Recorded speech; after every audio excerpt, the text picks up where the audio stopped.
తిరిగి పెట్టుకోవాల్సి వచ్చింది. అది వాళ్ళ పరిస్థితి. విషయంలోకి వెళ్లే ముందు ఒక 2-3 విషయాలు మీ ముందు ప్రస్తావించాను. ఈ మాటలు నేను చాలా బాధ్యతగా చెప్తున్నాను. దేశంలో ఇవాళ చాలా అసాధారణమైన పరిస్థితులు ఉన్నాయి.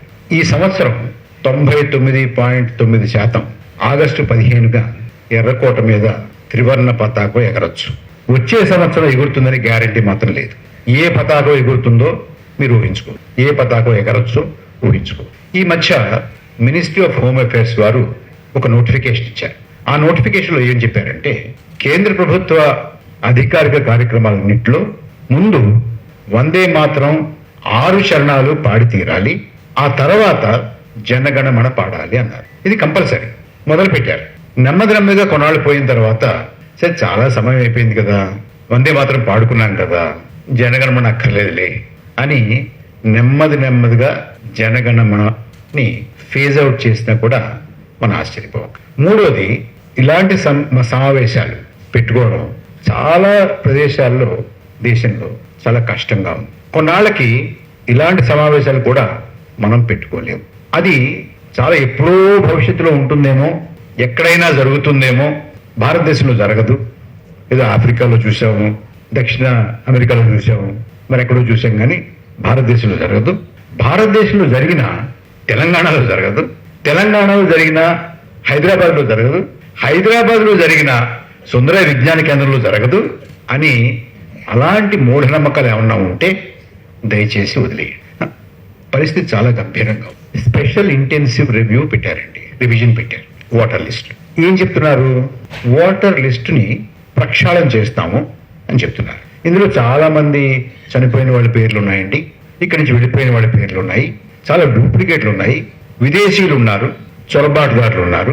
ఇవన్నీ కూడా మనం తొలగించుకుని ఓటర్ లిస్ట్ స్వచ్ఛంగా ప్రక్షాళన చేసుకుని మనం ఎన్నికలు పెట్టుకుంటే బాగుంటుంది అన్నారు. అంటే నేను ఓటర్ లిస్ట్ ప్రక్షాళన చేస్తాను, చనిపోయిన వాళ్ళ పేరు తీసేస్తాను, డూప్లికేట్లు తీసేస్తాను, విదేశీయులు ఎవరైనా ఉంటే తీసేస్తాను, ఇక్కడ లేనటువంటి వాళ్ళు ఎవరైనా తీసేస్తానంటే నాకు అభ్యంతరం ఉండదు, మా రామచంద్రమూర్తి గారికి అభ్యంతరం ఉండదు, మీకు ఎవరికి కూడా అభ్యంతరం ఉండదు. ఉంటుందా? ఉండదు కదా. కానీ ఆ పేరు చెప్పి ఏం జరుగుతోంది అని నేను ఊరికే అలా జరగచ్చు ఇలా జరగచ్చు అంటల్లా. మన కళ్ళు ఎదురుగుండా ఏం జరిగింది, బీహార్లో ఏం జరిగింది, ఇప్పుడు బెంగాల్లో ఏం జరుగుతోంది, తమిళనాడులో ఏం జరుగుతోంది, కేరళలో ఏం జరుగుతోంది, మధ్యప్రదేశ్లో ఏం జరుగుతోంది, రాజస్థాన్లో ఏం జరుగుతోంది, ఇవన్నీ మన కళ్ళ ముందు ఉన్నాయి. వాటి గురించి మీ ముందు ప్రస్తావిస్తాను. ముందు అసలు ఈ స్పెషల్ ఇంటెన్సివ్ రివిజన్, దీని బేసిస్ ఏమిటి, ఎవరు చేస్తున్నారు, దీని ప్రాతిపదిక ఏమిటి, ఎలా చేస్తున్నారు అనేది మాట్లాడుకోవాలి. మనకి మామూలుగా ప్రతి సంవత్సరం స్పెషల్ సమ్మరీ రివిజన్ జరుగుతుంది. అక్టోబర్ ఆ ప్రాంతంలో మొదలవుతుంది, జనవరి వరకు జరుగుతుంది. ఇందులో ఏం చేస్తారంటే, ఆ సంవత్సరంలో కొంతమంది చనిపోయి ఉంటారు, కొంతమంది 18 ఏళ్ళు నిండి వచ్చి ఉంటారు, కొంతమంది ట్రాన్స్ఫర్ల మీదో మరో కారణం వల్ల అక్కడి నుంచి మరో చోటుకి వెళ్ళిపోయి ఉంటారు, కొంతమంది వలస కార్మికులు అక్కడికి వెళ్ళిపోయి ఉంటారు. వీరిని తీయాలి కదా, అంచేత స్పెషల్ సమ్మరీ రివిజన్ SSR రొటీన్గా జరుగుతుంది. మనకు తెలియని కూడా తెలియదు. వస్తారు, ఎవరో ఒకళ్ళు వస్తారు, ఎవరింట్లో ఎవరైనా ఉంటే వాళ్ళని ఎవరిని పలానా వారు ఉంటే సరే లేరండి ఆయన వెళ్ళిపోయారు, ఇల్లు ఖాళీ చేసి వెళ్ళిపోయారు, ఎక్కడికో నిజామాబాద్ ఎక్కడికి ట్రాన్స్ఫర్ అయిందట అంటే తీసేస్తారు. టిక్ పెట్టుకో, మీ అబ్బాయి కానీ మీ అమ్మాయి కానీ 18 ఏళ్ళు నిండేయండి, వాళ్ళ పేర్లు ఏంటండి రాసుకుంటారు. అయితే ఇది SSR రొటీన్గా జరుగుతుంది. కానీ 25లో ఎలక్షన్ కమిషన్ ఒక నోటిఫికేషన్ ఇచ్చింది. ఆ నోటిఫికేషన్ ఏం చెప్పారంటే, SSRలో కొన్ని అవకతవకలు మాకు తెలిసాయి, SSR కూడా సంతృప్తికరంగా జరగలేదు, అందులో ఇంకా చాలా లోటుపాట్లు కనపడ్డాయి అని ఒక అధ్యయనంలో తేలింది. అంచేత SSR అయిపోయినా కానీ SIR చేయబోతున్నాము, స్పెషల్ ఇంటెన్సివ్ రివిజన్ చేస్తాము అని ఒక నోటిఫికేషన్ ఇచ్చారు. ఇది దేశం మొత్తానికి సంబంధించినటువంటి నోటిఫికేషన్. కానీ మొదటి విడతగా బీహార్లో మొదలు పెడతా ఉన్నారు. సో మాలాంటి వాళ్ళం కొంతమంది ఎలక్షన్ కమిషన్కి రైట్ టు ఇన్ఫర్మేషన్ యాక్ట్ కింద ఒక ప్రశ్న అడిగింది. మీరు SSR సంతృప్తికరంగా జరగలేదు అని ఒక అధ్యయనంలో తేలిందన్నారు. అధ్యయనం ఎవరు చేశారు, ఆ సంస్థ పేరు ఏమిటి, వారు కనుగొన్నారు, ఆ నివేదిక ఏమిటి, వారు ఇచ్చేటువంటి సిఫార్సులు ఏమిటి, ప్లీజ్ టెల్ us అని అడిగాం. మీరు నమ్మరు, ఇంతవరకు ఎలక్షన్ కమిషన్ ఆఫ్ ఇండియా నుంచి జవాబు లేదు, ఇంతవరకు లేదు. అయినా కూడా కొంతమంది పట్టుబదలను విక్రవర్తులు ఉంటారు, అందులో ఒకరు సరే అసలు ఎస్ఐఆర్ని అమలు చేయాలి దేశంలో అని ఎవరు నిర్ణయించారు? మీ ఆర్టీఐ కింద ఫైల్ నోటింగ్స్ కూడా అడగచ్చు. ఫైల్ నోటింగ్స్ ఏమిటి అని అడిగారు. అడిగితే principal secretary of election commission of India in writing had given the following answer. Special intensive revision చేయాలి అని ఎన్నికల సంఘంలో ఎవరూ నిర్ణయం తీసుకోలేదు. It's in writing. సో ఎవరు తీసుకున్నారు? అధ్యయనం ఏం చేశారు? ఎవరు చేశారు? ఈ నిర్ణయం ఎవరు తీసుకున్నారు? This is a mystery. అంటే విషయం ఎంత సీరియస్ ఆలోచించండి. మొత్తం ఇంత పెద్ద దేశంలో స్పెషల్ ఇంటెన్సివ్ రివిజన్ పెట్టి ఎందుకు పెట్టారో తెలియదు, ఎవరు పెట్టమన్నారో తెలియదు, ఎవరు నిర్ణయం తీసుకున్నారో తెలియదు, మరి చెప్పడం లేదు. అయింది. మొదటి విడతగా బీహార్లో అమలు చేశారు. బీహార్లో అమలు చేసిన తర్వాత ఇప్పుడు ప్రభుత్వాల్లో చాలా మంది ప్రభుత్వాల్లో పనిచేసిన వారు ఉన్నారు, పెద్దలంతా ఉన్నారు. ప్రభుత్వంలో ఏం జరుగుతుందంటే ఏదన్నా ఒక నిర్ణయం తీసుకుని అమలు చేసిన తర్వాత కొన్నాళ్ళు చేసిన తర్వాత ఒక స్థాయి వరకు వెళ్ళిన తర్వాత ఒక దశలో ఏం చేస్తారంటే ఇంతవరకు మనం చేసినటువంటిది అమలు ఎలా జరిగింది, ఏమన్నా తప్పులు జరిగాయా, ఒప్పులు జరిగాయా, తప్పులు జరిగితే ఎందుకు జరిగాయి, దాన్ని ఎలా సరిదిద్దుకోవాలి, ఒప్పులు జరిగితే ఎక్కడ జరిగాయి, ఎందుకు జరిగాయి, ఆ ఒప్పుల్ని ఇంకా బాగా మిగతా వాటి తప్పులు కూడా కాకుండా, తప్పులు జరగకుండా ఇలాంటి నమూనాను అక్కడ కూడా చేయొచ్చా అని ఒక సమీక్ష ఉంటుంది. అలాంటి సమీక్ష ఎలక్షన్ కమిషన్ ఆఫ్ ఇండియాలో ఏమైనా జరిగిందా అని మళ్ళీ ఒక ఆర్టీఐ వేశారు. అలాంటి సమీక్షలు ఏమీ జరగలేదు అని అక్కడి నుంచి జవాబు వచ్చింది. ఎందుకు చేశారో తెలియదు, ఎవరు నిర్ణయం తీసుకున్నారో తెలియదు. ఎంతవరకు జరిగిన దాని మీద ఏమైనా సమీక్ష జరిగిందా అంటే లేదని. ఇది ఎస్ఐఆర్ యొక్క బ్యాక్గ్రౌండ్. ఇంకో విషయం కూడా చెప్తున్నారు. ఎలక్షన్ కమిషన్ ఆఫ్ ఇండియా పదే పదే మనకి ఏం చెప్తుందంటే ఇది కొత్త విషయం కాదండి, ఇదివరకు చేసాము మేము, 2002లో మేము చేసాము, అదే మళ్ళీ చేస్తున్నాం అంతే, దానికి దీనికి పెద్ద ఏమి ఎందుకు అంత మీరు దీని గురించి పెద్ద ఉద్రేకపడాల్సింది ఏముంది, ఇందులో ఇదివరకు చేసాం కదా అంటున్నారు. అయ్యా, నేను 2002లో 2003లో 2004లో నేను ఓటర్ని. ఇక్కడ చాలా మంది ఓటర్లు ఉండే ఉంటారు, చిన్న చిన్న పిల్లలు తప్ప. నువ్వు కాదేమో, అలాంటి వాళ్ళు ఎవరు తప్ప చాలా మంది ఓటర్లు ఉన్నారు కదా. మీరు ఒక్కసారి గుర్తు తెచ్చుకోండి. మీరే కాదు, ఈ దేశంలో ఎవరినైనా నేను ఒక ప్రశ్న అడుగుతున్నాను. 2002లో కనుక మీరు ఓటర్గా అయ్యి ఉంటే మీరు ఇన్ని దస్తావేజులు పట్టుకుని ఏ ఆఫీస్ చుట్టూ అయినా తిరిగారా, వెళ్ళారా? నేను ఓటు వేయడానికి ఈ దేశంలో అర్హుణ్ణి అని నిరూపించుకున్నారా? రుజువులు చూపించారా? చూపించారమ్మా ఎక్కడైనా ఎవరైనా? మరి ఇవాళ ఎందుకు చేస్తున్నారు? దానికి దీనికి తేడా ఉందా లేదా? అది ఇది ఒకటే ఎలా చెప్తారు? అది వేరు ఇది వేరు. అది జరిగినట్టే మనకు తెలియదు. అసలు 2002లో ఇలాంటిది ఒకటి జరిగింది అని కూడా మనకి ఎవరికి తెలియదండి. ఆ స్పృహ లేదు మనకి ఎవరికి. జరిగింది అంటున్నారు. పోనీ జరిగితే ఎవరికైనా గుర్తుండాలి కదా. ఎవరైనా 30, 20, 15, 4, 5, 3 పుట్టిన జనన మరణాల సర్టిఫికేటో, జనన సర్టిఫికేటో, లేకపోతే డిగ్రీనో, లేదా మెట్రికులేషనో, 10వ క్లాసు, లేకపోతే జాతకమో ఏదో పట్టుకెళ్ళాలి కదా ఎక్కడికన్నా. ఏమీ పట్టుకెళ్ళలేదు మనం ఎవరు, ఎక్కడ జరగలేదు. ఇది అది వేరు ఇది వేరు, అది కూడా తేలింది కదా. ఓకే, దెన్ బీహార్లో చేశారండి. బీహార్ ఉదాహరణ చెప్తాను మీకు. చెప్పిన తర్వాత ఇక్కడ ఏం జరగబోతోంది, ఎలా జరగబోతోంది, దాన్ని మనం అడ్డుకోవాలంటే ఏం చేయొచ్చు అనే విషయానికి వస్తాం. అంటే ఏమేం చేస్తున్నారో మనం అనుకుంటే తెలుసుకుంటే ఒకసారి ఎలా చేస్తున్నారో తెలుసుకుంటే, ఎందుకు చేస్తున్నారో తెలుసుకుంటే దాన్ని మనం ఇక్కడ ఎలా ఆపాలో కాస్త మనకి అవగాహన. నా ఉద్దేశం ఒకటే, ఇవాళ దీన్ని కాస్త లోతుగా కనుక మనం అర్థం చేసుకుంటే కనీసం మీలో కొంతమంది అయినా దీన్ని తేలిగ్గా తీసుకోరు అని నా ఆశ. తేలిగ్గా తీసుకుంటే మాత్రం చాలా ప్రమాదంలో పడిపోతుంది ఈ దేశం. ఇవాళ చాలా మంది చాలా తేలిగ్గా తీసుకుంటున్నారు. ఎవరితో తీస్తారు? మంది కాదు, ఒక మతం వాళ్ళు తీస్తున్నారు, ఒక కులం వాళ్ళు తీస్తున్నారు, అక్కడెక్కడో తీస్తారు. నాదైతే కాదు, నాకు బానే అని ఒక ఉదాసీనత ఈ దేశంలో చాలా చోట్ల ఉన్నది. దాన్ని మనం వదిలించుకోవాలి. అంచేతనే ఈ చిన్న ప్రయత్నం. ఓకే, బీహార్లో ఏం జరిగింది? బీహార్లో ఏం జరిగిందంటే 63 లక్షల ఓటర్లను తొలగించాము అని ఎన్నికల సంఘం ఒక ప్రకటన ఇచ్చింది. ఎవరిని తొలగించారు తెలియదు. నన్ను తొలగించారా, ఆయన తొలగించారా, ఈయన తొలగించారా, మా ఇంటి పక్కన తొలగించారా, ఎవరిని తొలగించారో వాళ్ళకి తెలియదు. ఇది స్టేజ్ 1. అప్పుడు ఎవరిని తొలగించారో చెప్పండి చెప్పండి చెప్పండి చెప్పండి అని చెప్పాల్సిన అవసరం లేదన్నారు. సుప్రీంకోర్టుకి వెళ్ళి సుప్రీంకోర్టులో పేర్లు ప్రకటించండి అని బతిమలాడుకుంటే సుప్రీంకోర్టు పదే పదే పేర్లు ఇవ్వండి అని 5-6 సార్లు బెంచ్ మీద నుంచి జడ్జి గారు అడిగినా కూడా మేము ఇవ్వాల్సిన అవసరం లేదు, మేము ఫైనల్ లిస్ట్ ఒకటి ప్రకటిస్తాము, అందులో ఎవరున్నారో ఎవరు లేదో తెలుస్తుంది అన్నారు. ఇదే నేను తొలగించబడ్డానంటే ఎందుకు తొలగించబడ్డాను, ఏమిటి, నేను ఏం చేయాలి, మళ్ళీ నేను నా అర్హతని రుజువు చేసుకోవాలంటే నాకు తెలియాలిగా. చెప్పనన్నా. చివరికి పిటిషన్లు వేసిన వాళ్ళు చెప్పండి చెప్పండి చెప్పండి చెప్పండి అని అంటే, కోర్టు కూడా చెప్పండి చెప్పండి చెప్పండి అని అంటే, ఇక విధి లేక సరేనండి అన్నారు. సరేనండి అని మరి జ్ఞానేష్ కదండి చాలా తెలివైన వారు ఏం చేశారంటే, ఏ బూత్లో ఎవరిని తొలగించారో ఆ బూత్లోనే ఒక చిన్న లిస్ట్ పెట్టారు. ఒకటే ఆ బూత్, ఇప్పుడు ఒక స్కూల్ అనుకోండి, స్కూల్లో ఉంటుంది అనుకో మామూలుగా బూత్, ఆ స్కూల్లో ఆ కాగితం అంటించారండి వీళ్ళు అని.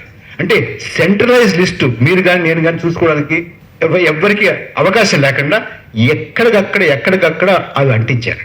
అయినా కూడా పట్టు వదలకుండా అవన్నీ సేకరించి ఒక మాస్టర్ లిస్టు తయారు చేసి ఎవరైనా 67 లక్షల జాబితా కూడా ఒక చోట కూర్చొని తయారు చేసేవాడి కొంతమంది. ఇప్పుడు దీనికి చిన్న బ్యాక్గ్రౌండ్ చెప్పాలి.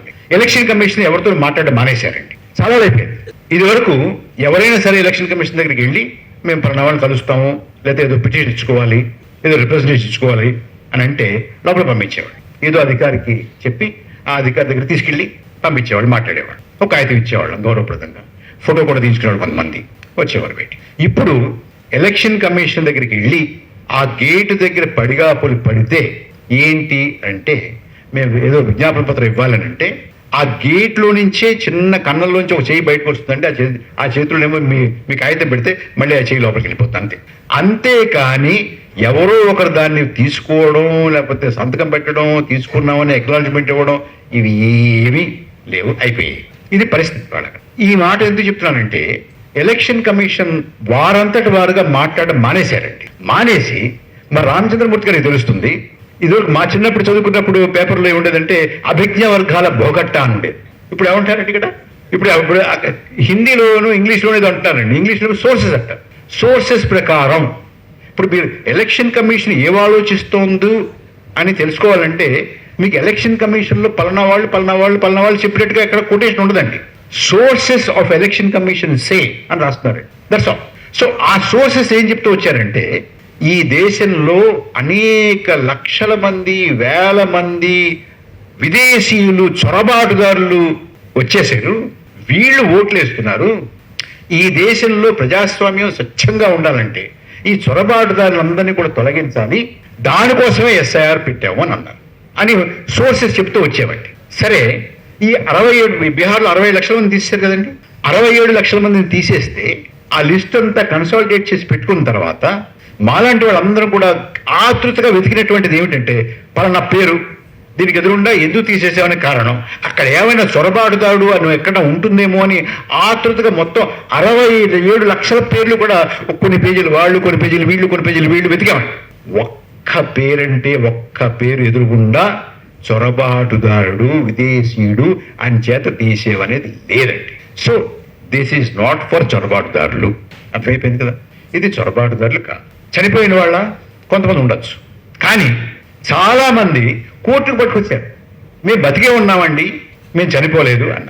ఇక్కడి నుంచి షిఫ్ట్ అయిపోయారని కొంతమంది పేర్లు తీసేసి వారు వచ్చారు కోర్టుకి, మేము షిఫ్ట్ అవ్వలేదు మహాప్రభు, ఇక్కడే ఉన్నామండి, అక్కడే ఉన్నామండి, అదే నియోజకవర్గంలో ఉన్నాం, అదే ఇంట్లో ఉంటున్నాం అన్నారు. So it is not about, వాళ్ళు ఒక కేటగిరీ చెప్పారండి, SADD అన్నారు. శాడ్ అంటే వాడు ASDD అంటే అనుకుంటే శాడ్ అని పెట్టింది. Shifted, absent, dead, duplicate, SADD. Election commission SADD అంతే, ASDD అంటుంది. వాళ్ళ ఇష్టం వాళ్ళది, నా ఇష్టం. సో షిఫ్టెడ్ కాదు, డెడ్ కాదు, ఫారినర్స్ కాదు, డూప్లికేట్ అంటారా? మీకు తెలుసు కదా, బ్రెజిలియన్ యాక్టర్స్ కూడా వచ్చేసి ఇక్కడ 20 చోట్ల 24 చోట్ల మనకి ఓటు హక్కు, ఓటర్ లిస్టులో పేరు ఉంటుంది కదా. So duplicate. ఇన్ని చెప్పిన తర్వాత 67 లక్షలు తీసేసామన్న తర్వాత దీన్ని పూర్తిగా విశ్లేషణ చేస్తే వీళ్ళెవ్వరు లేరండి అందులో. వాళ్ళు చెప్తున్నటువంటి కేటగిరీ అయితే కాదు. మరి ఏం జరిగింది? అయిపోయిన తర్వాత ఎలక్షన్ కమిషన్ ఒక పత్రిక ప్రకటించింది. Election commission of India has successfully completed the massive special intensive revision of voters list in Bihar. విజయవంతంగా SIRని మేము పూర్తి చేసామని ఒక ప్రకటన ఇచ్చారండి. SIRని పూర్తిగా చక్కగా చేసాము అన్న తర్వాత ఓటర్ లిస్టులో ఏమున్నాయో చెప్తాను మీకు. ఒక 3 నియోజకవర్గాల్లో శాంపుల్గా కొంత స్టడీ చేశారండి. 3 నియోజకవర్గాలు. ఆ 3 నియోజకవర్గాల్లో శాంపిల్గా చేసినప్పుడు అక్కడ తేలిందంటే 80,000 ఓటర్లు ఫేక్ అడ్రస్లు కానీ రాంగ్ అడ్రస్లు కానీ రిజిస్టర్ అయి ఉన్నారు. సక్సెస్ఫుల్ కంప్లీషన్ ఆఫ్ ఎస్ఐఆర్ తర్వాత 3 నియోజకవర్గాల్లో 80,000 మంది జస్ట్ తర్వాత ఒకే ఇంటిలో ఎస్ఐఆర్ అయిన తర్వాత ప్రక్షాళన చేసినటువంటి ఓటర్ల జాబితాలో ఒక ఇంటి అడ్రస్ తోటి 509 మంది ఓటర్లు రిజిస్టర్. ఆ 509 మంది కూడా వివిధ కులాలకు చెందినవారు, వివిధ మతాలకు చెందినవారు, వివిధ ప్రాంతాలకు చెందినటువంటి వారు. వివిధ ప్రాంతాలు ఎలా తెలుస్తుంది? మురుగన్ ఉంటాడు, సుబ్బారావు ఉంటాడు, జస్విందర్ సింగ్ ఉంటాడు. వీళ్ళు మూడు ప్రాంతాలు కదండి. సో అదే ఇంట్లో ఎంతమంది? 509 మంది. 509 మంది ఉన్నటువంటి ఆ ఇంటిలో అన్ని మతాల వారు, అన్ని కులాల వారు, అన్ని ప్రాంతాల వారు, అన్ని రాష్ట్రాల వారు ఉన్నారంటే అసలు ఏమిటి ఆశయం అంటే ఒక మినీ భారత్, ఒక మైక్రోకాస్మ్ ఆఫ్ భారత్ ఒక ఇంట్లో ఉందండి, ఒక ఊర్లో. మరి ఎవరికైనా ఆశ్చర్యంగా ఉంటుంది కదండి, చూడాలి కదా ఎలా ఉంటుందో అది అని కొంతమంది ఉత్సుకతతోటి బయలుదేరారు చూడాలి. వెళ్ళారు. నేను మీద అతిశయోక్తిగా చెప్తానేమో అనుకుంటారేమో. ఆ ఊరి గలీంపూర్ అసెంబ్లీ కాన్స్టిట్యున్సీ పిప్రా రాసుకోండి. వెళితే అక్కడికి పాపం వాళ్ళు ఇబ్బంది పడి ఆ ఊరు వెళ్తే అక్కడ వెతికితే ఎలా ఉంటుందో చూద్దాం అనుకుంటే ఆ ఇల్లే లేదండి. ఆ పక్క కాన్స్టిట్యున్సీలో 9 ఇళ్లలో 100 ఓటర్లు ఉన్నారండి. 100 ఓటర్లు మించి ఉన్నారు. మొత్తం బీహార్లో వీళ్ళు ఎస్ఐఆర్ అయిపోయిన తర్వాత తేల్చినటువంటి సంఖ్య 7,42,00,000 అండి. 7,42,00,000లో 1,32,00,000 ఫేక్ అడ్రస్లు అండి. ఎస్ఐఆర్ అయిపోయిన తర్వాత ఎవరో తెలియదు. ఇందాక 509 గురించి చెప్పాను మీకు. ఇంకొక ఇల్లు ఉందండి బారాచట్టి నియోజకవర్గంలో. 877 ఓటర్లు ఉన్నారండి. అక్కడ అంతే, వాళ్ళు కూడా అనేక రకాల కుల మతాలు ప్రాంతాలు చెందినటువంటి డూప్లికేట్ తీసేస్తా ఉన్నారుగా. మొత్తం బీహార్లో 243 నియోజకవర్గాలు కలిపి వెరసి 14,35,000 డూప్లికేట్లు ఓట్లు దొరికాయండి ఎస్ఐఆర్ తర్వాత. ఇది ఎస్ఐఆర్ బీహార్. తమిళనాడు ఇప్పుడు జరుగుతోంది. తమిళనాడులో 97 లక్షల ఓట్లు తీశారండి. 97 లక్షల ఓట్లు తీసిన తర్వాత అందులో చాలా మంది పోయారని చెప్పారండి. ఆ పోయినటువంటి వారు Hindu news paper demographics study చేసి అనాలిసిస్ చేసిందండి. తర్వాత ఈ బర్త్ అండ్ డెత్ రిజిస్టర్ ఉంటారు కదా, వారిని కూడా అందులో రికార్డ్స్ కూడా చూస్తే వీళ్ళు చెప్పినట్టు ఎంతమందిలో ఇంతమంది పోయారు, 30 లక్షలు 40 లక్షలు పోయారని చెప్పారు, చనిపోయారని చెప్పారు. వాళ్ళు దానికి వీళ్ళు చెప్పినటువంటి దానికి బర్త్స్ అండ్ డెత్ రిజిస్టార్ దగ్గర ఉన్నటువంటి గణాంకాలకి ఏమీ సరిపోవడం లేదు. ఒకటి. రెండోది, వాళ్ళు నియోజకవర్గాల వారీగా బూతుల వారీగా విశ్లేషణ చేస్తే చనిపోయినటువంటి వారి ఏజ్ గ్రూప్స్ 35, 38, 40, 42 ఉన్నాయండి. పోనీ ఏదైనా పెద్ద అవాంతరం వచ్చి అంటే మనకి మామూలుగా ఇన్సూరెన్స్ కానీ మనం కానీ జనరల్గా అంటే చిన్నవాళ్ళు పోవచ్చు, పెద్దవాళ్ళు బతుకుండొచ్చు మామూలుగా. కానీ సాధారణంగా సగటున ఏ వయసు వాళ్ళు పోతారు అనేది ఒక ఉజ్జాయింపు ఉంటుంది కదా. ఆ ఉజ్జాయింపుకి వీళ్ళు చెప్తున్నటువంటి డేటాకి ఏ మాత్రం కూడా పొందడం లేదు, పోయారంటున్నారు అంతే. మనది యూనివర్సల్ అడల్ట్ ఫ్రాంచైజ్ అంటే 18 సంవత్సరాలు నిండినటువంటి ప్రతి వారు కూడా ఈ దేశంలో ఓటుకి అర్హులు. ఓటర్ ఆడ మగ తారతమ్యం లేదు, చదువుకున్నావా లేదా తేడా లేదు, కుల మత భేదాలు లేవు. మీరు మైదానంలో ఉంటారా అడవిలో ఉంటారా సంబంధం లేదు, మీరు పన్ను కడుతున్నారా పన్ను కట్టట్లేదా సంబంధం లేదు. అలాంటి వ్యవస్థ మనం పెట్టుకున్నాం కదా. పెట్టుకున్నప్పుడు మీకు ఒకటే కొలబద్ద బండ గుర్తు.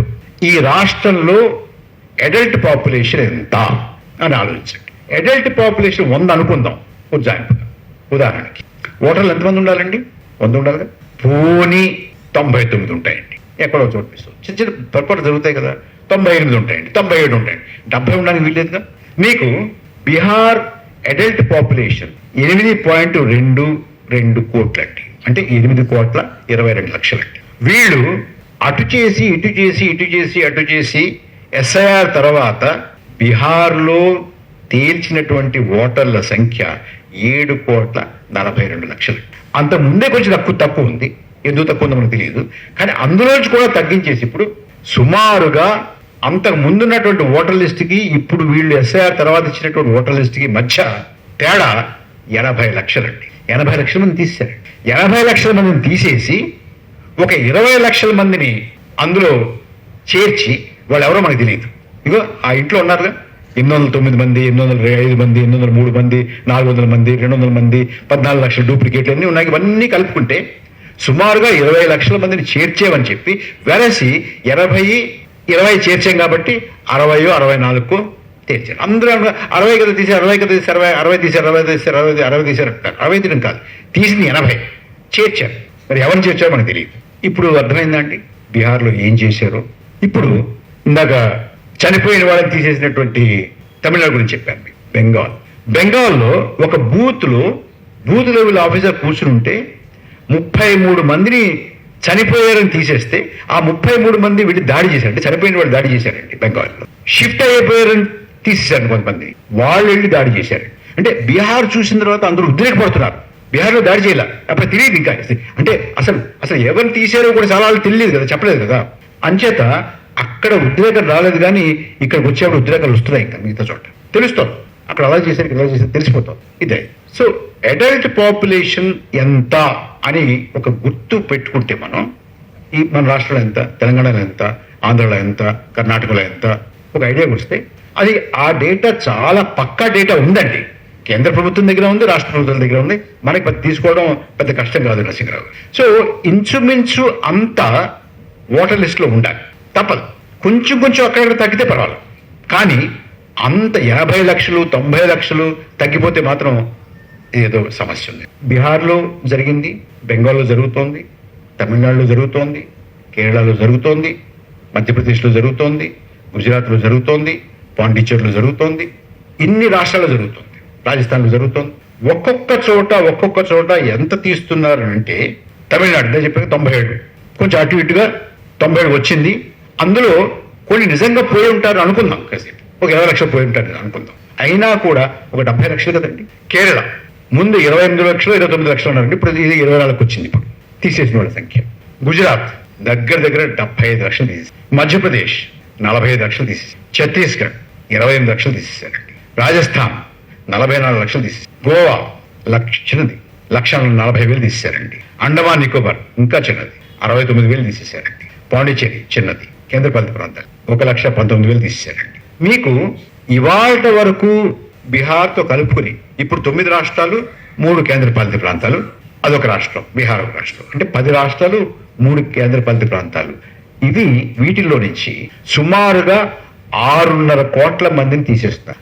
6.5 కోట్ల మంది అని అంటే ప్రపంచంలో 80% దేశాల వారి జనాభా లెక్కలు తీసుకుంటే 6 కోట్లు కానీ అంతకన్నా తక్కువగానే ఉన్న దేశాలు 80% ఉంటాయండి. అంటే కొన్ని దేశాలు తీసి పారేస్తున్నాం బయటికి. ఇది మొత్తం దేశం మొత్తంలో ఇదంతా కూడా ఈ ప్రక్రియ పూర్తయ్యే నాటికి 16.5 కోట్ల ఓటర్లని తీసేస్తున్నారు. ఇది ప్రొజెక్షన్.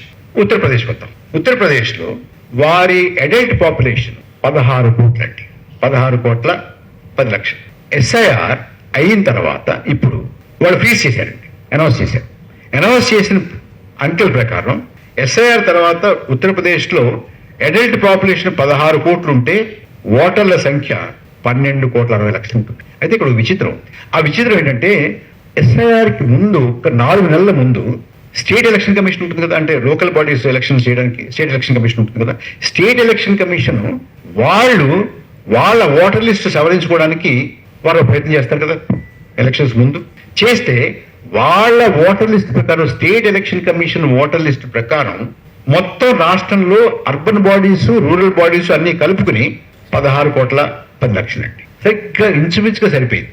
మరి స్టేట్ ఎలక్షన్ కమిషన్ కి 16 కోట్ల 10 లక్షలు వస్తే ECI election commission of India చేస్తున్నటువంటి ఈ ఎస్ఐఆర్ కి 12 కోట్ల 60 లక్షలు ఎందుకు వస్తాయి? ఇది ప్రశ్న. రేపొద్దున ఈ మాట ఎందుకు చెప్పారంటే నరసింహరావు, రేపొద్దుటండి మీరు తెలంగాణలో అడల్ట్ పాపులేషన్తో కనుక్కోండి, మీకు అదే బండ గుర్తు. మీకు ఎస్ఐఆర్ అయిన తర్వాత దానికి దీనికి ఎంత తేడా ఉంది ఒకసారి తెలిసిపోతుంది. ఇంకోటి, మీలో కొంచెం పెద్దలందరూ కలిసి, రాజకీయ పార్టీలు, మీకు తెలిసినటువంటి వాళ్ళు పెద్దలు, మీరందరూ కలిసి ప్రభుత్వం దగ్గరికి ఒక ప్రతినిధి వర్గంగా వెళ్ళండి. వెళ్ళి మీరు వారి మీద చేయాల్సినటువంటి ఒత్తిడి ఏంటంటే, యూపీలో జరిగిందండి, యూపీలో జరిగింది, మేము వెళ్ళి కర్ణాటకలో అక్కడ ఉన్నటువంటి కొన్ని సంఘాలన్నీ కలిసి కర్ణాటక ప్రభుత్వం మీద ఒత్తిడి పెడితే ఇప్పుడు వాళ్ళు చేస్తారండి. వాళ్ళ స్టేట్ ఎలక్షన్ కమిషన్ కూడా ఇదే సర్వే చేస్తున్నారు. సో వాళ్ళకు ఒక ఫిగర్ వస్తుంది కదా, అప్పుడు క్వశ్చన్ చేయొచ్చు, ఏమయ్యా మేము చేస్తేనేమో మాకు ఇంత వచ్చింది, మరి మీరు చేస్తే ఇంత తక్కువ వచ్చింది అడగచ్చు. అలాగే తెలంగాణలో కూడా దయచేసి నరసింహరావు గారు మీరు అందరూ వెళ్ళి స్టేట్ ఎలక్షన్ కమిషన్కి ప్రభుత్వాన్ని అడగమనండి. మీరు ఎన్నికల ఓటర్ లిస్టుని మీరు ఒకసారి మీరు చేయండి అని. వారు చేసిన తర్వాత ఒక ఫిగర్ వస్తుంది కదా, అప్పుడు election commission of India trap అవుతుంది. దానికి తగ్గినటువంటి దానికన్నా తక్కువ ఉండేటువంటి సంఖ్యను ప్రకటించడానికి 10 సార్లు ఆలోచిస్తారు, భయపడతారు. So this is one way. Then యూపీలో తీసినటువంటి వాళ్ళు, బీహార్లో తీసినటువంటి వాళ్ళు, ఇప్పుడు బెంగాల్లో తీసినటువంటి వారు, కేరళలో తీసినటువంటి వారు, తమిళనాడులో తీసినటువంటి వారు ఎవరు వీళ్ళు? మరీ లోతుగా లెక్కలోకి వెళ్ళను, కానీ మీకు స్థూలంగా చెప్తాను.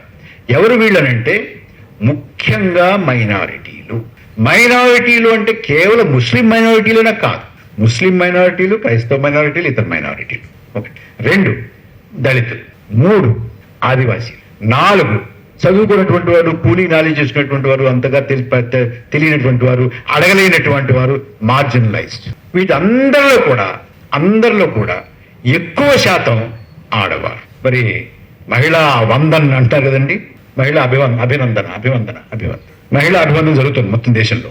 నారీ వందన సారీ, నాకు ఇవన్నీ కొంచెం కష్టంగా ఉంటాయండి. అన్ని మైనారిటీలు, దళితులు, ఆదివాసీలు, కూలీ నాలి చేసుకునేటువంటి వారు, వీరందరిలోనూ మహిళలు. వారి శాతం ఈ తొలగింపుల్లో ఎక్కువ ఉంటుందండి. ఒక్కరంటే ఒక్కరు చొరబాటుదారులు, విదేశీయులు ఉండరండి. ఆ సందర్భంలో ఒక మాట చెప్పాలి. మీ అందరికీ తెలుసు, చాలా మంది ఈ దేశంలో పౌరసత్వం విదేశీయులు మేము బయట నుంచి వచ్చారు అని పెద్ద ఎత్తున ఉద్యమాలు జరిగి ఆందోళన జరిగినటువంటి రాష్ట్రం ఏదైనా ఉందంటే ఎక్కడుందండి? అస్సాం ఉంది కదా. అస్సాంలో ఎంత ఆందోళన అంటే, అది చిన్న పిల్లలు యూనివర్సిటీలో చదువుకున్నటువంటి వాళ్ళు హాస్టల్ రూమ్ లోంచి మంత్రులు అయిపోయి సెక్రటరీకి వచ్చారు, ముఖ్యమంత్రులు అయిపోయారు. హాస్టల్ రూమ్ లో నుంచి ముఖ్యమంత్రి కార్యాలయానికి, హాస్టల్ రూమ్ నుంచి మంత్రులు, హాస్టల్ రూమ్ లో నుంచి ఎమ్మెల్యేలు అయి ప్రభుత్వాన్ని స్థాపించారు. కేవలం పౌరసత్వం మీద కదా. ఎక్కడైనా వివాదాస్పదం అయింది అని అంటే పౌరసత్వం అస్సాంలో అయింది, అంతగా ఇంకెక్కడ జరగలేదు. మరి విదేశీయులు తీసేస్తాము, ప్రక్షాళన చేస్తాము అన్నటువంటి వారు అస్సాంలో SIRని ఎందుకు అమలు చేయడం లేదు? Assam has no SIR. Assam only has SR, special revision, not special intensive revision, because they don't want to do it in Assam. I'll tell you why. అంతకుముందు అసలు SR అంటే ఏం చేస్తారు? అక్కడ ఏం చేస్తారంటే, ఇదివరకు మనం చెప్పానే, స్పెషల్ సమ్మరీ రివిజన్ జరుగుతున్నప్పుడు వాళ్లే వచ్చి ఉన్నారా లేదా కనుక్కుని రాసుకుని, లేకపోతే కొట్టేసి, ఉంటేనేమో అదనంగా జోడించి వెళ్ళే వాళ్ళని చెప్పాను కదా. ఇదే జరిగింది అక్కడ. ఎన్నికలు కూడా అయ్యాయి. అక్కడ ఎన్ని తొలగింపులు అయ్యాయి? మొత్తం రాష్ట్రంలో 2 లక్షలు అయ్యాయి. 2 లక్షలు అస్సాంలో అవుతాయి, బెంగాల్లో 93 లక్షలు అవుతాయి, తమిళనాడులో 97 లక్షలు అవుతాయి, కేరళలో 24 లక్షలు అవుతాయి, మధ్యప్రదేశ్లో 54 లక్షలు అవుతాయి, గుజరాత్లో 38 లక్షలు అవుతాయి. ఏమిటిదంతా? అయితే అక్కడ అస్సాంలో ఏదో పెద్ద శుభవార్త వచ్చేస్తే మాత్రం అనుకోకండి. అంటే చేయాల్సింది ఆల్రెడీ చేశారు కాబట్టి పెద్దగా అవసరం లేకపోయింది. ఏం చేశారంటే అక్కడ NRC పెట్టారు కదా. అంతకుముందు NRC పెట్టి, డిటెన్షన్ సెంటర్స్ పెట్టి, అప్పీల్ సెంటర్స్ పెట్టి అన్ని పెట్టారు కాబట్టి అందులో తేలింది ఏమిటంటే మొత్తం మీద 19 లక్షల మంది డౌట్ఫుల్ D కేటగిరీలో ఉన్నారండి. Doubtful category. ఆ 19 లక్షల్లో 7 లక్షల మంది ముస్లింలు, 12 లక్షల మంది హిందువులండి. వీళ్ళని తీస్తే వాళ్ళని కూడా తీయాలి అని చేత ఎవరిని తీయడం అట్టి పెట్టారండి. ఇది అక్కడ రహస్యం. అందరూ D ఓటర్లు. సో మీకు అస్సాంలో చేయనటువంటి SIR తమిళనాడులోను, బెంగాల్లోను, బీహార్లోను, పాండిచ్చేరిలోను, గుజరాత్లోను, మధ్యప్రదేశ్లోను, రాజస్థాన్లో ఎందుకు వచ్చిందండి? ఇందుకే వచ్చింది. కావాలని కొంతమందిని టార్గెట్ చేసి చేస్తున్నటువంటి కార్యక్రమం ఇది. ఇంక ఇంతకన్నా దీని గురించి లోతుగా వెళ్ళాల్సిన అవసరం లేదు. దీని పర్యవసానాలు ఏమిటి? కాసేపు పర్యవసానాల గురించి మాట్లాడుకుని మనం ఏం చేయొచ్చో మాట్లాడుకుందాం. నేను చాలా మందితో మాట్లాడుతున్నప్పుడు వాళ్ళు ఒకటే ప్రశ్న వేస్తారు, ఏంటంటే SIRలో ఈ తొలగింపుల వల్ల బీజేపీకి లాభం ఉంటుందా? దానికోసం చేస్తున్నారా? ఎన్నికల్లో నెగ్గుతారా వాళ్ళు ఇలా చేసి అని ఒక ప్రశ్న ఉంటుంది. నేను తమిళనాడులో కానీ, బెంగాల్లో కానీ, అస్సాంలో కానీ ఎవరైనా అడిగాను అనుకోండి, కొంచెం రాజకీయ పార్టీలతో సంబంధం ఉన్నటువంటి వాళ్ళు, రాజకీయ నాయకులు వాళ్ళని, ఏంటి మరి ఎస్ఐఆర్ వల్ల ఎలా ఉంటుందంటే, లేదండి మా నియోజకవర్గంలో నా ఓటర్లు అంతా బాగానే ఉన్నారు అంటే. ఆయన ఓటర్లు బాగున్నారు. నేను 20,000లో గెలిచానండి గత ఎన్నికల్లో, వాళ్ళు ఒక 8,000 తీశారండి, ఇంకా 12,000 ఉందండి నా దగ్గర, ఏం పర్వాలేదు అంటే నువ్వు ఎన్నికల్లో గెలిస్తే ఒక ఓటు తీసేసినా తీపని పర్వాలేదు. మరి రాజకీయ పార్టీలు ఇవాళ రాజకీయ పార్టీలకి మద్దతుగా ఉండేటువంటి వారు, రాజకీయ పార్టీ సభ్యులుగా ఉన్నటువంటి వారు ఉండుంటారు, క్షమించండి. రాజకీయ పార్టీలకి ఇవాళ పౌరుడికి ఓటు ఉందా లేదా అనే స్పృహ లేదు. నేను నెగ్గుతున్నానా నెగ్గట్లేదా, తీసినందువల్ల నాకు నష్టం వస్తుందో రావట్లేదా, అంతే తప్ప అంతకు మించి ఆలోచించు. దయచేసి అది మానుకోపోతే మాత్రం చాలా పెద్ద ప్రమాదం వస్తుంది. ఏ ప్రమాదం వస్తుందో చెప్తాను. అంటే ఈ ఎన్నికల్లోనూ తర్వాత వచ్చేటువంటి ఎన్నికల్లోనూ ఒక పార్టీకో బీజేపీకో మరొకరికో లాభం చేకూరొచ్చు. ఒక పార్టీ కాంగ్రెస్కో లేకపోతే డిఎంకేకో మరో పార్టీకో టీఎంసీకో నష్టం జరగచ్చు. కానీ భారతదేశానికి ఏమవుతుంది, ఇది కనుక మొత్తం ఇంకొక 6 నెలల్లో 8 నెలల్లో మొత్తం దేశం అంతా అయిపోతుంది. 16.5 కోట్ల మందిని తీసేస్తే ఏమవుతుంది? ఎవరిని తీస్తున్నారు చూసాం కదా మనం. ఏమవుతుందంటే ఈ దేశంలో 2 రకాల భారతీయులు ఉంటారు. ఒక రకం భారతీయుల దగ్గర ఓటు ఉంటుంది, మరొక రకం భారతీయుల దగ్గర ఓటు ఉండదు. ఓటున్న భారతీయుడు, ఓటు లేని భారతీయుడు 2 రకాలు తయారవుతారు. ఓటున్న భారతీయుడు ప్రథమ శ్రేణి, ఓటు లేని భారతీయుడు ద్వితీయ శ్రేణి. ఇక మనం చెప్పుకోవాలి. ఏమంటే ఒక్కసారి ఒక మనసులో కల్పన చేసుకోండి. మనం ఇక్కడ ఉన్న ఎంతమంది ఉన్నాం కదా, మనందరం బస్తీలో ఉన్నామండి, అంతా కలిసి ఒక బస్తీలో నివసిస్తున్నాం. మనకెవ్వరికీ ఓటు లేదు. మనం ఓటు లేని భారతీయులు అనుకుందాం కాసేపు. మన బస్తీలోకి ఏ రాజకీయ నాయకుడైనా రాజకీయ నాయకురాలైనా దండం పెట్టుకుంటూ వస్తారా? రాదు కదా. మనకి రోడ్డు వేస్తారా? మనకి నల్లా ఇస్తారా? మనకి కరెంట్ ఇస్తారా? ఇవ్వకపోతే ఎవరికి చెప్పుకోవాలి? ఇవ్వకపోతే నీకు ఇస్తే ఏంటి, ఇవ్వకపోతే ఏంటి, నాకైతే నీ దగ్గర అయితే ఓటు లేదు, నాకే నష్టం జరగదు అనుకోరండి. అంటే ఈ 2వ రకం భారతీయులు ఉన్నారే, ద్వితీయ శ్రేణి అనుకున్నారు, ఓటు లేనటువంటి వారు, వారికి ఈ దేశంలో ఉంటే ఉండు, కరెంట్ లేకుండా ఉండు, రోడ్ లేకుండా ఉండు, రేషన్ లేకుండా ఉండు, మంచినీళ్ళు లేకుండా ఉండవయ్యా ఉండు, లేదంటే పో, ఎక్కడికి ఉన్నాయి కదా అని చెప్తారండి. అంతేనా? బీహార్లో ఒక మీరు చూసేది లేదు అంటే పత్రికలో రాయట్లేదు అనుకోండి. బీహార్లో ఇవాళ ఏం జరుగుతుందంటే, ఏమైనా నీకు ఓటు లేదు, నీకు ఆధార్ కార్డు ఎందుకు, నీకు ఆధార్ కార్డు ఎలా వచ్చింది, నీకు ఆధార్ కార్డు తీసుకుంటారు. రేపొద్దున ఆధార్ కార్డు లేదు కదా, నీకు రేషన్ ఎందుకు అంటారండి. నీకు రేషన్ లేదు, ఆధార్ కార్డు లేదు, ఓటు లేదు, మరి నీకు భూమి ఎందుకు, ల్యాండ్ టైటిల్ ఎందుకు ఉంది, నీకు ల్యాండ్ తీసుకుంటారండి. ఇక్కడ ఎందుకుంటున్నావు అంటారంటే, పొద్దున ఓటు లేదు, ఆధార్ లేదు, ల్యాండ్ టైటిల్ లేదు, రేషన్ కార్డు లేదు, బ్యాంక్ అకౌంట్ లేదు, ఏమీ లేదు, ఏమి ఉండదు. అంచేత ఆయన అస్సాం గౌరవ ముఖ్యమంత్రి గారు ఒక ఆయన ఉన్నారండి, ఆయన పేరు హిమంతో బిశ్వ శర్మ, విన్నారండి ఆయన పేరు. ఆయన మధ్య ఉన్నారంటే ఈ మియాలు ఉన్నారే, వీళ్ళని మేము పంపించలేము, కానీ వాళ్ళు ఇక్కడ ఉండకుండా ఉండేటటువంటి పరిస్థితులు కల్పిస్తే వాళ్ళంతటా వాళ్లే పోతారు అన్నాడు ఒక ముఖ్యమంత్రి అండి, అన్నాడండి ఆయన. ఇది రికార్డ్. ఎక్కడన్నాడు? ఇండియా టుడే వాళ్ళు కాంక్లేవ్ పెడితే ఢిల్లీలో అన్నాడండి అన్నమాట బహిరంగంగా. సో దీని అర్థం ఏమిటి? దీని అర్థం ఏంటంటే, కొంచెం లోతుగా పెడితే ఈ దేశంలో ఎవరు ఉండాలి, ఎవరు ఉండకూడదు, ఎవరు ఉన్నా ఒకవేళ ఎవరుంటే అలా పడి ఉండాల్సిన వాడు ఎవరు, హక్కులతో ఉండాల్సినటువంటి వారు ఎవరు అనే నిర్ణయం జరుగుతోందండి దేశంలో. ఎస్ఐఆర్ అంటే ఈ నిర్ణయం తీసుకునేటటువంటి ప్రక్రియ, అంతకన్నా ఏమీ కాదు. దయచేసి దీనేదో ఓటర్ లిస్టుని ప్రక్షాళన చేస్తున్నారు, చనిపోయిన వాళ్ళని తీస్తున్నారు, లేకపోతే డూప్లికేట్ వాళ్ళని తీస్తున్నారు, లేకపోతే ఇక్కడ చెడిపోయినటువంటి వాళ్ళని తీస్తున్నారు అనేటువంటి భ్రమలో మాత్రం దయచేసి ఉండవద్దు. This is a move to create 2 classes of Indians. One class with political rights, another class without political rights. This is the design. Please don't underestimate this move. Please don't think this is only related to elections. No, this is related to the nature of India. మొత్తం భారతదేశం యొక్క స్వరూపం ఏమిటి, దాని నైజం ఏమిటి, దీని మౌలిక విలువలు ఏమిటి అనే దాని మీద జరుగుతున్నటువంటి దాడి ఎస్ఐఆర్. అయ్యా మీకు తెలుసు, అసలు అన్నప్రాసన రోజునే ఆవకాయ తిన్నట్టు ఏ దేశంలోనూ కూడా పుట్టిన వెంటనే అందరికీ ఓటు హక్కు ఇవ్వలేదండి, భారతదేశం ఒకటే ఇచ్చింది. అసలు ఈ చదువు లేని వాళ్ళు, ఈ పేదరికంలో ఉన్నటువంటి వాళ్ళు, వీళ్ళకి విద్యుత్ ఉంటుందా, వీళ్ళు సరిగ్గా ఓటేస్తారా లేదా అనే అనుమానాలు వెలిపుచ్చినా కూడా లేదు. ప్రతి వాళ్ళకి విజ్ఞత ఉంది. ఈ దేశంలో ప్రతి వాళ్ళ చేతిలోనూ ఓటు ఉండాలి అని నిర్ణయించిన దేశం ఏదైనా ఒక్క దేశం ఉందంటే అది భారతదేశమే. దీన్ని పూర్తిగా తిరగరాసేస్తున్నారు. ఎలా రాస్తున్నారు?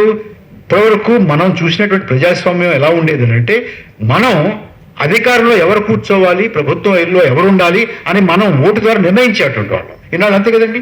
అందుకే మన బూత్కి వెళ్ళి ఓటేసేది ఎందుకు? ఎవరు ఉండాలి, అధికారులు ఎవరు ఉండాలి, నన్ను ఎవరు ప్రాతినిధ్యం వహించాలి, అంతే కదా. ఎస్ఐఆర్ తర్వాత అది ఇలా తిరగబడుతుందండి. ఎలా తిరగబడుతుందంటే, ఓటరుగా ఎవరు ఉండాలి అని అధికారంలో ఉన్నవాళ్ళు నిర్ణయిస్తారండి. ఓటర్ అధికారంలో ఎవరు ఉండాలి అని నిర్ణయిస్తే కాకుండా అధికారంలో ఎవరు ఉండాలి అనేటువంటి వాళ్ళు ఓటర్ని నిర్ణయిస్తున్నారు. అధికారంలో ఉండేటటువంటి వాళ్ళు, ఉన్నటువంటి వాళ్ళు నువ్వు ఉండొచ్చు నీ మీద జరమానం వద్దు అని 67 లక్షల మందిని, 97 లక్షల మందిని, 80 లక్షల మందిని, 50 లక్షల మందిని, 60 లక్షల మందిని, 30 లక్షల మందిని ఏరి తీసి పారేస్తారండి. బియ్యం చెరిగేస్తున్నారు. This is what is. అంటే పూర్వకాలం 16వ శతాబ్దంలో, 15వ శతాబ్దంలో, 18వ శతాబ్దంలో, 19వ శతాబ్దంలో మొన్నటి వరకు నగోర్నో కరబాగ్ కానీ, రువాండా కానీ, నాజీ జర్మనీ కానీ వీళ్ళందరూ ఏం చేశారంటే, మన వాళ్ళు కానటువంటి వాళ్ళని చంపేశారు, లేదు సరిహద్దు నుంచి బయటగా నెగ్గించేశారు. అంతే కదా, మీరు చూశారుగా. నరమేధాలు జరిగాయి. నాట్ లాంగ్ ఎగో, చాలా ఎప్పుడో అయిపోయింది, ఇప్పుడు జరగదు అనుకోకండి. నరమేధాలు జరిగాయి. కానీ ఈ దేశంలో ఏం చేస్తున్నారంటే, చంపలేవు, పౌరుణ్ణి చంపలేవు. ఏం చంపాలి? పౌరసత్వాన్ని చంపాలి. పౌరుణ్ణి భౌతికంగా చంపలేవు కాబట్టి పౌరసత్వాన్ని చంపితే, ఏమంటే పౌరసత్వాన్ని చంపితే పౌరుడు బతికిలేనట్ట చెప్పండి. ఇవాళకి కూడా నాకు చాలా మంది పల్లెటూళ్ళల్లో పెద్దవాళ్ళు, బాగా వయసున్నటువంటి వాళ్ళు, నీ ఓటు ఎందుకు వేస్తానంటే నేను బతుకున్నాను అనేటువంటి రుజువు, నాకు రుజువు, నేను అందుకోటేస్తాను అని చెప్పేవాళ్ళు చాలా మంది ఉన్నారు ఈ దేశంలో. కానీ ఓటు హక్కు తీస్తే ఏమిటి? జీవచ్ఛవాలే కదా వాళ్ళు, మృతులతో సమానమే కదా వాళ్ళు. అంచేత ఎస్ఐఆర్ ఏం చేస్తోందంటే, పౌరుణ్ణి చంపేటువంటి వెసులుబాటు ఇవాళ లేదు కాబట్టి మొత్తం గగ్గోలైపోతుంది. కాబట్టి పౌరసత్వాన్ని చంపుతున్నారు. పౌరసత్వాన్ని ఎలా చంపుతున్నారు?